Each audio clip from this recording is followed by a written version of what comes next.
നിങ്ങൾ ജലത്തിന്റെ പ്രയാണമെന്ന് നിരീക്ഷണം ചെയ്തു നോക്കൂ.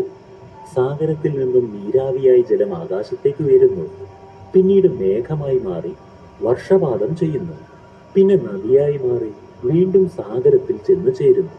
പക്ഷെ ജലം ഒരിക്കലും ഞാൻ എന്തിനാണ് നീരാവിയായി ഉയരുന്നതെന്നോ, ഞാൻ എന്തിനാണ് മേഘമായി തെന്നി നീങ്ങി നടക്കുന്നതെന്നോ, ഞാൻ എന്തിനാണ് വർഷമായി താഴേക്ക് പതിക്കുന്നതെന്നോ, നദിയായി ഒഴുകുന്നതെന്നോ, തിരിച്ച് സാഗരത്തിൽ എത്തിച്ചേരുന്നതെന്നോ ചോദിക്കുന്നേയില്ല. അതൊരു ചാക്രിക പ്രതിഭാസമായി നടന്നുകൊണ്ടേയിരിക്കുന്നു.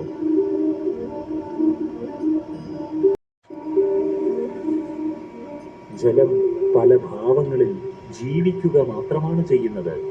ജലം ഓരോ ഭാവത്തിലിരിക്കുമ്പോഴും മറ്റുള്ളവർക്ക് വേണ്ടി എങ്ങനെ ഉപകാരത്തോടു കൂടി നിലകൊള്ളുവാൻ സാധിക്കുമോ അതെല്ലാം നിർവഹിക്കുന്നു.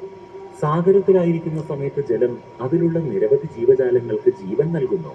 സാഗരത്തിൽ നിന്നുയർന്ന നീരാവിയായി മേഘമായി മാറുമ്പോൾ വർഷകാലം വരുമെന്ന പ്രതീക്ഷ കർഷകർക്ക് നൽകുന്നു. പിന്നീട് മഴയായി പെയ്തിറങ്ങുമ്പോൾ ഈ വരണ്ടുണങ്ങിയ ദാഹിച്ചു വലഞ്ഞ ഭൂമിയെ നനയ്ക്കുന്നു. ഒടുവിൽ നദിയിൽ പതിക്കുകയും ഗ്രാമനഗരങ്ങളിലൂടെ സഞ്ചരിച്ച് അനവധി ജീവനെ നിലനിർത്തുകയും ചെയ്യുന്നു. അവസാനം സാഗരത്തിൽ തന്നെ തിരിച്ചെത്തുകയും ചെയ്യുന്നു. ആലോചിച്ചു നോക്കൂ നിങ്ങൾ. ജലം എപ്പോഴെങ്കിലും ചിന്തിച്ചിട്ടുണ്ടാകുമോ അതിന്റെ ജീവിതം എന്താണെന്ന്? തന്റെ ജീവിതത്തിന്റെ ഉദ്ദേശം എന്താണെന്ന് ചിന്തിച്ചിട്ടുണ്ടാകുമോ? ഒരിക്കലുമില്ല.